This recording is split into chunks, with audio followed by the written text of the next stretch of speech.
Hi guys! Welcome to my channel. Sana magustuhan niyo itong video na to.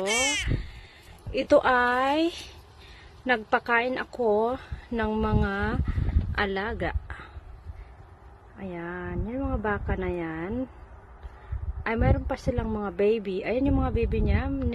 Magwa 1 year old na. Pero at the moment, ang mga mother nila ay mga pregnant na naman. So, isang grupo yan po sila guys. So, kanina, nandito sila sa walang grass na yan. Naubos na yung grass dyan. So, nilipat ko dito sa kabila. So, ngayon, masaya na sila kasi meron na silang hapunan. Binigyan ko sila ulit ng grass. Pero hindi ko inubos yung isang paddock. Binigyan ko lang sila mga 3/4. Kasi mahahaba yung damo. So, ayan guys. Ganun lang. Ganun lang ang buhay ko dito. Pag wala akong ginagawa. Tulong-tulong lang dito sa sa kapitbahay. Sa kapitbahay namin to guys ha, hindi po sa amin. Baka isipin niyo sa amin po 'yan. Hindi po, ako po ay katulong lang po. Ayan. Katulong lang po ako na magsasaka. Ayan po ang magsasaka dito sa Australia. Kanya-kanya pong kanya-kanyang parang gusto. Kung halimbawa gusto mo ng baka, gusto mo ng sheep, gusto mo ng horse, pwede ka ng ganon.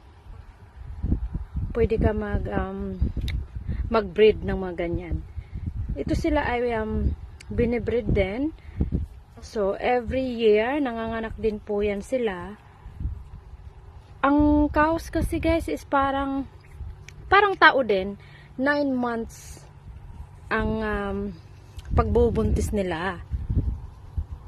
So, lahat yan, isang grupo pa lang to is, hindi ko matandaan kung ilan yan sila. So, lahat yan sila mga anak. Mayroon pa sa kabila. Marami nandun sa kabila pa. Tapos ayun. Ito, mga kapitbahay din yan doon sa kabila. Yun, saka doon yung main highway. Doon banda, malayo pa. So, ayan, sila.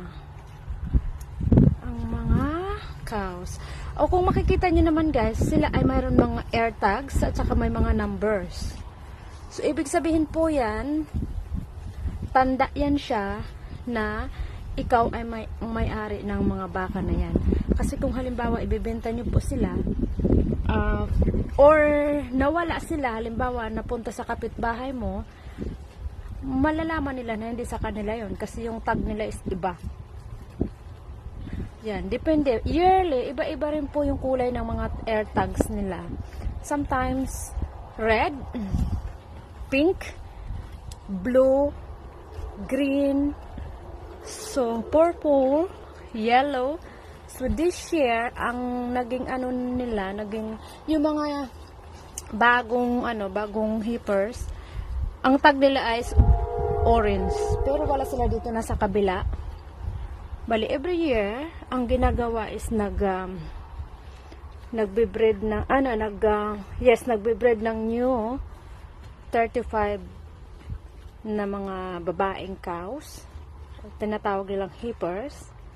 Wala akong alam dati sa mga cows. So, ngayon, sa sobrang tagal ko na rin po dito, ngayon nalalaman ko na kung may mga pangalan pa po yan. May iba-ibang kulay pa. Pero ito po sila ay ang tinatawag na Black Angus cows. Ayan po, ang masarap din ang karne niyaan, medyo malambot at medyo may pagka din, may pagka mataas din ang price ng karne niyan kasi malambot siya.